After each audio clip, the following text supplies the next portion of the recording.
என் அன்பு குழந்தையே, உனக்கான நல்ல வாக்கினை தர உன் தாயானவள் இன்று உன்னை தேடி வந்திருக்கின்றேன்.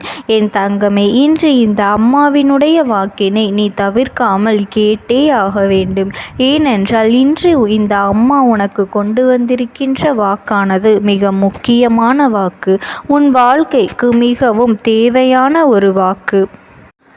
உன் வாழ்க்கையில் கஷ்டங்கள் உன்னை துரத்தி துரத்தி அடிக்கின்றது அல்லவா?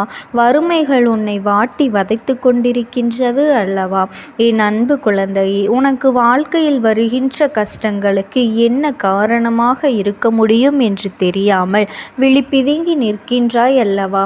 நாம் எத்தனைதான் நன்றாக உழைத்தாலும் நம்மை துன்பங்கள் மீண்டும் மீண்டும் துரத்தி கொண்டே இருக்கின்றதே என்று என் பிள்ளை நீ நினைத்து கொண்டிருக்கின்றாய் அல்லவா என் தங்கமே? இன்று இந்த அம்மா உன் கஷ்டத்திற்கெல்லாம் காரணம் என்ன என்பதனை தெரிந்து கொண்டு வந்திருக்கின்றேன். அது வெளியில் எங்கும் இல்லை, உன்னுடைய இல்லத்திற்குள் தான் இருக்கின்றது. உன் இல்லத்திற்குள் நடக்கின்ற சில தவறுகள் தான் உனக்கு வறுமை உன்னை விட்டு பிரியாமல் உன்னுடனே இருந்து கொண்டிருக்கின்றது என்பதனை இந்த அம்மா நான் இப்பொழுது புரிந்து கொண்டேன். உன்னோடு அதை சொல்லிவிடத்தான் வந்திருக்கின்றேன் என் தங்கமே. உன் வாழ்க்கையில் வறுமை என்பது உன்னோடு ஒட்டி பிறந்தது போல எந்நாளும் தொடர்ந்து கொண்டே இருக்கின்றது அல்லவா? உன்னிடத்தில் அது எப்பொழுதும் பணம் வந்து சேர்ந்தாலும் அதை உன்னால் அனுபவிக்க முடியாமல் செல்கின்றது அல்லவா? தேவையற்ற செலவுகள் மீண்டும் மீண்டும் வந்து கொண்டே இருக்கின்றது அல்லவா? அதன் உண்மையை உணர்த்திவிட வேண்டும் என்றுதான் உன் அம்மா இன்று உனக்காக வந்திருக்கின்றேன் என் தங்கமே. நான் சொல்லி முடிக்கும் முன்பே நீ நிச்சயமாக இதுவெல்லாம் உன் இல்லத்தில் நடந்து கொண்டிருக்கின்றது என்பதனை நீ புரிந்து கொள்வாய். ஏனென்றால் உன் அம்மா காரணம் இல்லாமல் எதையும் உன்னிடத்தில் கொண்டு வந்து சேர்ப்பது கிடையாது.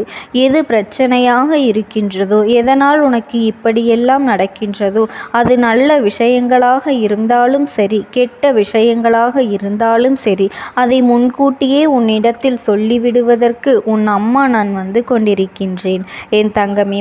உன்னிடத்தில் அதை பற்றி நான் சொல்லிவிடுகின்றேன். இதையெல்லாம் நீ நிச்சயமாக இன்று இரவுக்குள் தெளிவாக புரிந்து கொண்டு நாளையிலிருந்து இந்த தவறினை நீ ஒருபொழுதும் செய்யக்கூடாது என் குழந்தையே.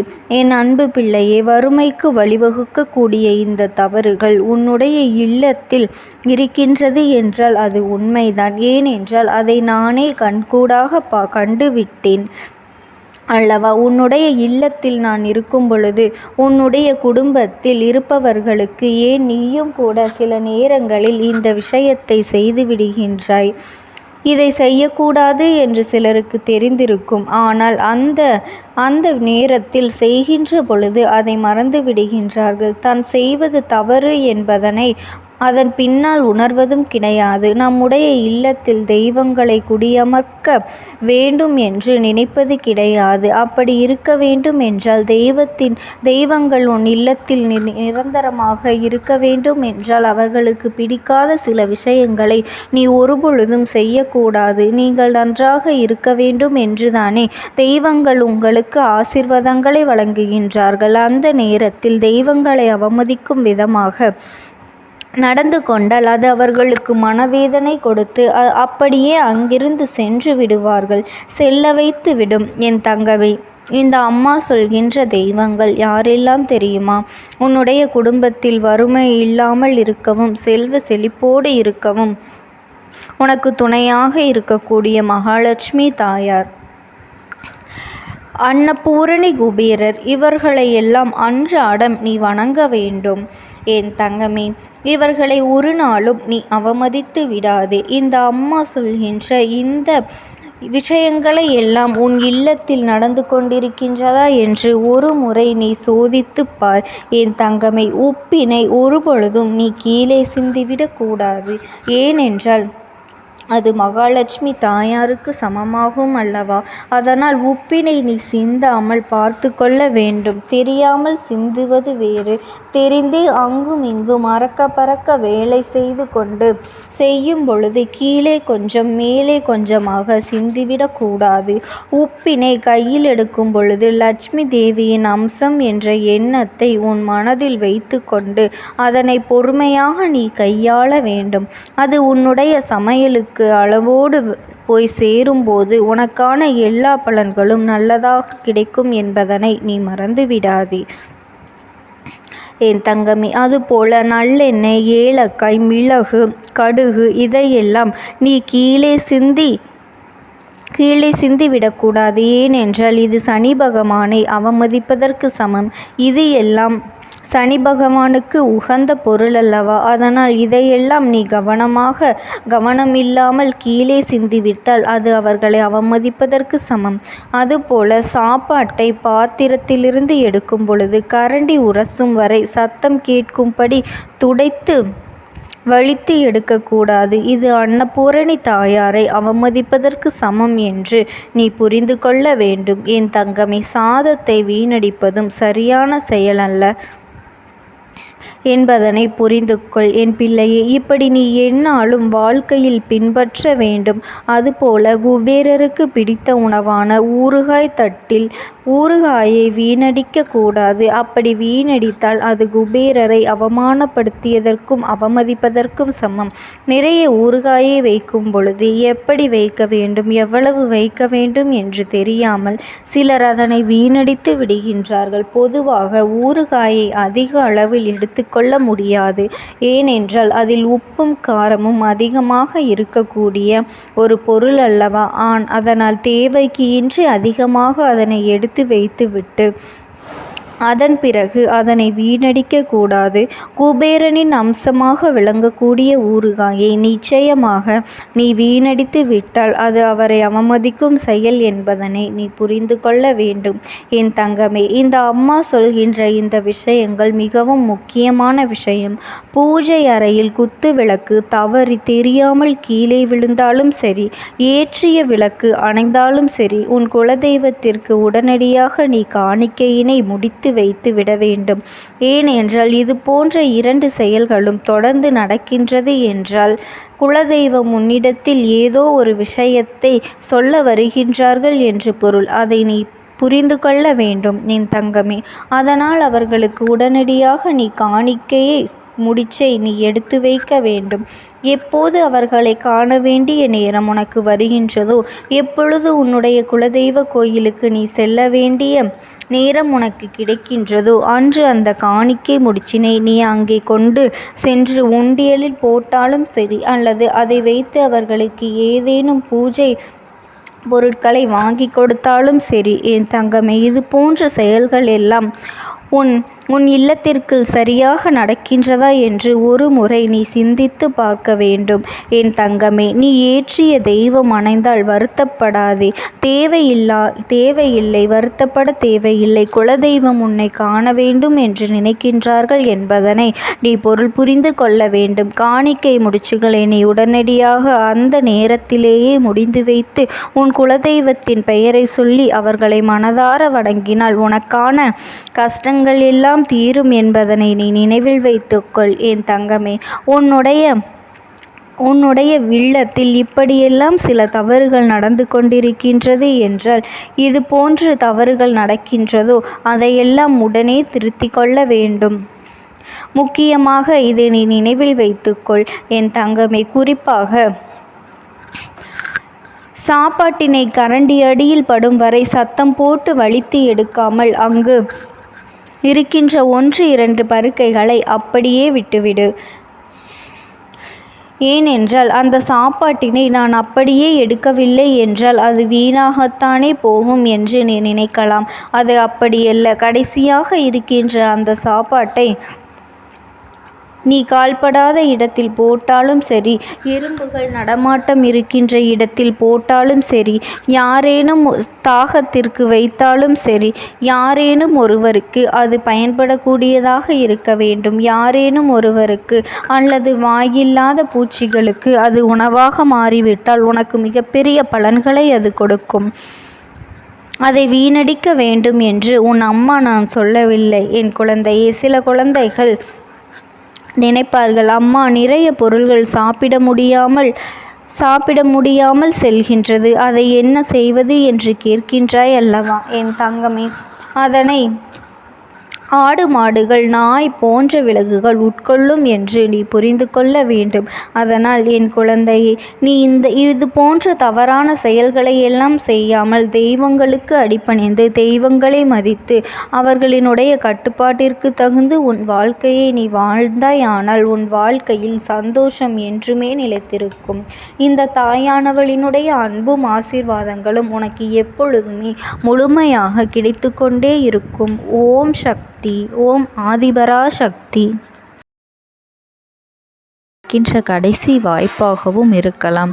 அதனால் என் பிள்ளையே, இந்த வாய்ப்பினை நீ சரியாக பயன்படுத்தி கொண்டு அந்த ஆத்மா உன்னோடு என்ன பேச நினைக்கின்றது, அவர்கள் எதை உன்னிடத்தில் சொல்ல நினைக்கின்றார்கள், வெளிப்படுத்த முயற்சி செய்கின்றார்கள், எதனால் உன்னை தேடி வந்திருக்கின்றார்கள் என்பதனை எல்லாம் நீ தெரிந்து கொள்ள வேண்டும். என் தங்க பிள்ளையே, அவர்கள் எப்படி இந்த தெய்வத்தின் அருகில் வந்தார்கள் என்று நீ யோசிக்கலாம். என் தங்கமே, உன்னுடைய இல்லத்தில் சமீபத்தில் இறந்து போன ஒருவரினுடைய ஆத்மாவானது சில நாட்களாகவே உன் இல்லத்தை சுற்றி சுற்றி வருகின்றது. இந்த அம்மா அதனை கண்டுவிட்ட பிறகு, எதற்கு இங்கே சுற்றி கொண்டிருக்கின்றாய்? நீ இருக்க வேண்டிய இடத்தில்தானே இருக்க வேண்டும். என் பிள்ளையின் வீட்டில் உனக்கு என்ன வேலை என்று கேட்ட பொழுதுதான் அந்த ஆத்மா என்னிடத்தில் சொன்ன விஷயம், எனக்கும் என்னிடத்தில் இருக்க வேண்டும் என்றுதான் ஆசையாக இருக்கின்றது. ஆனால் சில விஷயங்கள் என்னை அங்கே செல்ல விடாமல் தடுத்து கொண்டு இருக்கின்றது. எனக்கு என்னுடைய குடும்பத்தில் இருக்கின்றவர்களிடம் பேசியாக வேண்டும். என் மனதில் தோன்றுகின்ற சில விஷயங்களை அவர்களிடத்தில் சொல்லிவிட்டால் நான் மனநிறைவோடு இங்கிருந்து சென்று விடுவேன். சில விஷயங்களை நான் அவர்களோடு பகிர்ந்து கொள்ளாமல் விட்டுவிட்டேன். அதற்கு சரியான நேரம் இப்பொழுது வந்திருக்கின்றது. இப்பொழுதும் சொல்லாமல் நான் சென்று விட்டால் இனி காலம் முழுவதும் என்னால் அவர்களிடத்தில் சொல்லிவிட முடியாது. இதற்கு நீங்கள்தான் துணையாக நிற்க வேண்டும் அம்மா என்று என்னிடத்தில் வாய்ப்பினை ஏற்படுத்தி கொடுக்க வேண்டும் என்று கேட்டது. என் தங்க குழந்தையே, இப்படி இருக்கும் பொழுது அவர்களிடத்தில் சொல்லிவிட முடியாது. அந்த வாய்ப்பினை ஏற்படுத்தி கொடுத்து என் வீட்டில் உள்ளவர்களிடம் பேச வைக்க வேண்டும் என்று என்னிடத்தில் கோரிக்கை வைத்தது. என் தங்கமே, இப்படி மனதிலே எந்த கெட்ட எண்ணங்களும் இல்லாமல் உன் குடும்பத்திற்காக பேச வேண்டும் என்று கேட்ட ஆத்மாவிற்கு நான் அந்த வாய்ப்பு வழங்குவது தானே முறையாக இருக்கும். அதனால் இந்த அம்மா அந்த ஆத்மாவிற்கு அந்த வாய்ப்பினை கொடுக்க முடிவுகள் செய்து இப்பொழுது உன்னோடு பேசுவதற்காக வரவழைத்திருக்கின்றேன். என் பிள்ளையே, அந்த ஆத்மாவானது உன்னிடத்திலே என்ன பேசுகின்றார்கள் என்பதனை நான் என் மூலமாக உன்னிடத்தில் பேசி சொல்கின்றேன். இந்த அம்மாவிடத்திலிருந்து தான் அவர்கள் மனதில் பேச நினைப்பதை எல்லாம் பேச முடியும். என் தங்கமே, நேரடியாக ஒரு ஆத்மாவின் குரலை உன்னால் அத்தனை சுலபமாகவெல்லாம் கேட்டுவிட முடியாது. இந்த அம்மா அதற்காகத்தான் இன்று இந்த உதவியை செய்கின்றேன். என் குடும்பத்தில் இருக்கின்றவர்களிடம் பேச வந்திருக்கின்றேன். உங்கள் எல்லோரையும் நான் இனி காணவே முடியாது என்பதனை நான் உணர்ந்து கொண்டேன். என் வாழ்க்கையில் நிறைவாக இருந்து என்னால் உங்களுக்கு கஷ்டங்கள் வந்தாலும் உங்களால் எனக்கு எந்த கஷ்டங்களும் இதுநாள் வரையிலும் வந்தது கிடையாது. நான் நினைத்தது போல இந்த வாழ்க்கையை அத்தனை சந்தோஷமாக வாழ்ந்து கொண்டுதான் இருந்தேன். என் குடும்பத்தில் இருக்கின்றவர்களிடம் பேச வந்திருக்கின்றேன். உங்கள் எல்லோரையும் இனி நான் காணவே முடியாது என்பதனை நான் உணர்ந்து கொண்டேன். உங்களோடு இருந்த இந்த காலகட்டம் குறைவாக இருந்தாலும் எனக்கு கிடைத்த சந்தோஷங்களும் மகிழ்ச்சியும் ஏராளமாக இருந்தது. அதனால் எனக்கு எந்த ஒரு கவலையும் இதுவரையில் இருந்ததே கிடையாது. நான் நினைத்தது போல இந்த வாழ்க்கையை நான் சந்தோஷமாகத்தான் வாழ்ந்து கொண்டு இருந்தேன். ஆனால் இவ்வளவு காலம் எனக்கு சீக்கிரமாக என்னுடைய ஆயுள் முடிந்துவிடும் என்று எனக்கு முன்பே தெரியாது. அது தெரிந்திருந்தால் நிச்சயமாக என் மனதில் இருக்கின்ற அத்தனை விஷயங்களையும் நான் உங்களிடத்தில் சொல்லியிருப்பேன். ஆனால் எல்லோரும் நினைப்பது போலத்தானே நானும் நினைத்திருந்தேன். எனக்கும் இந்த உலகத்தை விட்டு செல்ல வேண்டும் என்ற ஆசை கிடையாது. மற்றவர்கள் சொல்வது போல எதற்காக பிறந்தோம், நாம் ஏன் பிறந்தோம் என்று ஒரு நாளும் நான் நினைத்தது கிடையாது. வாழ வேண்டும் என்றுதான் ஆசைப்பட்டேன். என்னுடைய ஆசைகள் எல்லாம் நிராசையாகும்படி இந்த உலகத்தில் விட்டு செல்ல வேண்டிய காலகட்டம் கட்டாயம் வந்துவிட்டது. என்னுடைய கடமை இங்கே சரியாக முடிவதற்கு வந்துவிட்டது. இன்று நான் உங்களோடு பேச வந்ததற்கு முக்கியமான காரணம், சில விஷயங்களை எல்லாம் உங்களோடு சொல்லாமல் விட்டுவிட்டேன். எப்படி நடக்கும் என்று தெரியாமல் நான் சில விஷயங்களை செய்தும் முடித்துவிட்டேன். அதற்காக உங்களிடத்தில் நான் மன்னிப்பு கேட்டுக்கொள்கின்றேன். இதை உங்களிடத்தில் பகிர்ந்து கொள்ள வேண்டும் என்றுதான் இன்று நான் வந்திருக்கின்றேன். உங்களை நான் மனதார வணங்குகின்றேன். இந்த வாய்ப்பினை நான் சரியாக பயன்படுத்தி கொள்ள விரும்புகின்றேன். அதனால்தான் என் மனதில் இருக்கின்ற விஷயங்கள் எல்லாம் நான் சொல்லிவிடுகின்றேன். சிறிது நேரம் அமைதியாக அமர்ந்து என்னுடைய வார்த்தைகளை கேட்டாலே போதும். என்னுடைய அன்பினை புரிந்து கொண்டு அதுவே எனக்கு போதும். நான் நிச்சயமாக இங்கிருந்து நல்லபடியாக சென்று விடுவேன். இன்று உங்களோடு பேச வந்ததற்கு ஒரு முக்கியமான காரணம், நான் சில விஷயங்களை சொல்லாமல் விட்டுவிட்டேன். இப்படி நடக்கும் என்று எனக்கு ஒரு நாளும் தெரியாமல் சில விஷயங்களை செய்துவிட்டேன். அதை உங்களிடத்தில் பகிர்ந்து கொள்ளத்தான் வந்திருக்கின்றேன். என் மனதில் நினைக்கின்ற விஷயம் என்ன தெரியுமா? நான் உங்களை நன்றாக பார்த்து கொள்ள வேண்டும். உங்களின் ஆசைகளை எல்லாம் நிறைவேற்றி கொடுக்க வேண்டும். உங்கள் வாழ்க்கையில் நடத்தி கொடுக்க முடியாமல் போனாலும் இனிமேல் அதையெல்லாம் நடத்தி கொடுக்க வேண்டும் என்று ஆசைப்பட்டு என்னால் ஆன முயற்சிகளை எல்லாமே செய்து கொண்டிருந்தேன். ஆனால் முழுமையான பலன்களை கொடுப்பதற்கு முன்பாகவே இது போன்று நடந்துவிட்டது. அதனால் நான் ஏதேனும் குற்றம் குறைகள் செய்திருந்தாலும், ஏதேனும் உங்களுக்கு மனதிற்குள் கஷ்டத்தை தந்திருந்தாலும் என்னை மன்னித்து விடுங்கள். நான் எப்பொழுதும் உங்கள் மீது உண்மையான அன்பினைத்தான் வைத்து கொண்டிருக்கின்றேன். நான் ஒரு நாளும் மனதில் ஒன்றும் வெளியில் ஒன்றுமாக ஒரு நாளும் நான் நடந்து கொண்டது இல்லை. அதனால் என்னவோ என்னுடைய குணங்கள் சிலருக்கு இங்கே பிடிப்பதே இல்லை. எதுவாக இருந்தாலும் என்னோடு இருக்கின்ற என் குடும்பத்திற்கு தெரியும் அல்லவா நான் யார், என்னுடைய அன்பு எப்படிப்பட்டது என்று. அதனால் என்னுடைய அன்பினை முழுமையாக உணர்ந்து கொள்ள வேண்டும் என்று அதனை இங்கிருந்து ஏற்றுக்கொள்ளவே முடியாத ஒரு விஷயமாகத்தான் இருந்தது. நானும் அங்கும் அங்கும் ஓடி ஓடி மீண்டும் என்னுடைய உயிரை மீட்டெடுத்து விடலாம் என்றுதான் முயற்சி செய்தேன். ஆனால் அப்பொழுது என்னால் அதையெல்லாம் செய்ய முடியவில்லை. உயிரற்ற உடலாக இங்கே நின்று கொண்டிருக்கின்றேன். நாட்கள் செல்ல செல்ல இதை எனக்கு ஏற்றுக்கொள்ள பழகிவிட்டது. இனிமேல் இதுதான் என்னுடைய உலகம்.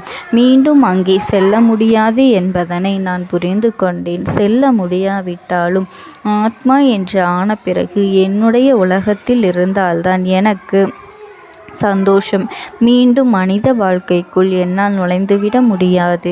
எனக்காக இத்தனை காலமும் அன்போடு பழகி எனக்கு எல்லாம் செய்த உங்களுக்கு நான் சொல்கின்ற விஷயம் ஒன்றுதான். நடந்தது எல்லாம் நடந்துவிட்டது. நடந்த விதையை யாராலும் இனி மாற்ற முடியாது.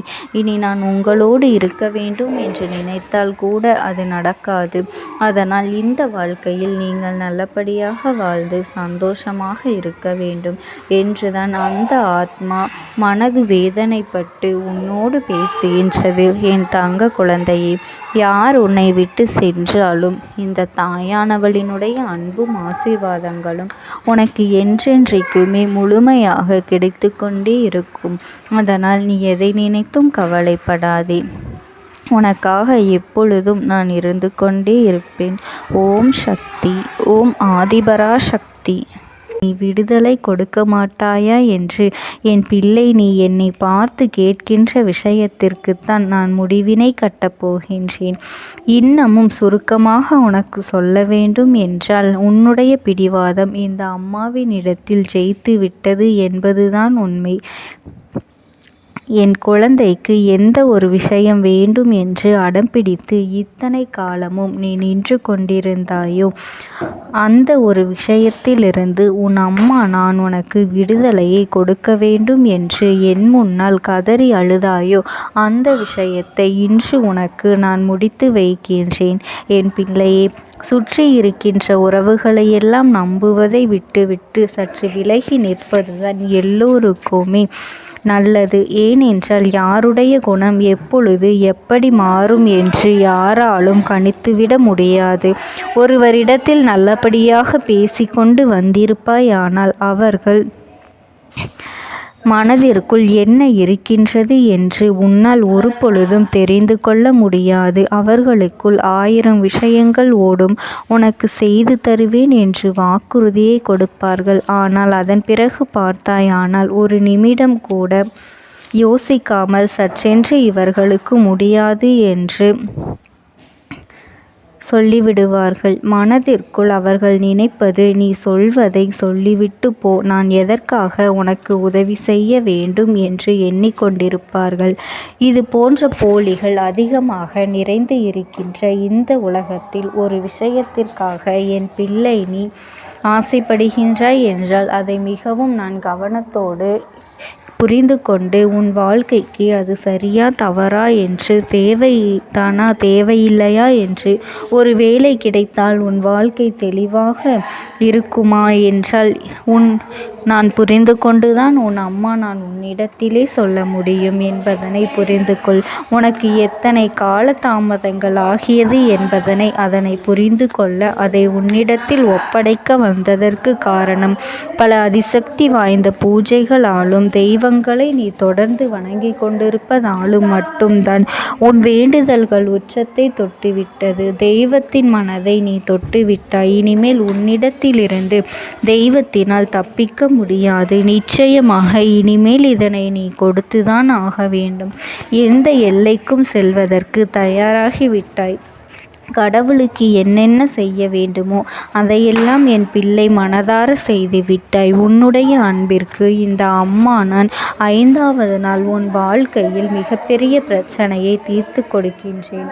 அம்மாவினை நம்பினால் உனக்கு சத்தியம். என்னை நீ நம்பவில்லை என்றால் இந்த அம்மாவினால் நிச்சயமாக எந்த விஷயத்திலும் இதற்கு பொறுப்பாக முடியாது. உனக்கு நடப்பதை கூட நீ உணராமல் இருந்துவிட்டு நிச்சயமாக உன்னுடைய மனநிலையில் தான் மாற்றங்களை கொண்டு வர வேண்டும். இதனை புரிந்து கொள். ஒரு முறை அல்ல, பல முறை இதை நான் சொல்லியிருக்கின்றேன். வாழ்க்கையில் தெய்வத்தினுடைய சக்தி வந்துவிட்டது என்றால் உனக்கு பல நல்ல விஷயங்கள் செய்வதற்கு முயற்சிகளையும் செய்து கொடுத்தது. ஆனால் என் பிள்ளை நீ உன் மனதிற்குள் வைத்திருக்கின்ற தேவையற்ற எண்ணங்களால் அதை தொலைத்து விட்டாய். ஒரு பொழுதும் நீ தொலைக்கவும் மாட்டாய். தொலைக்க இருக்கவும் கூடாது.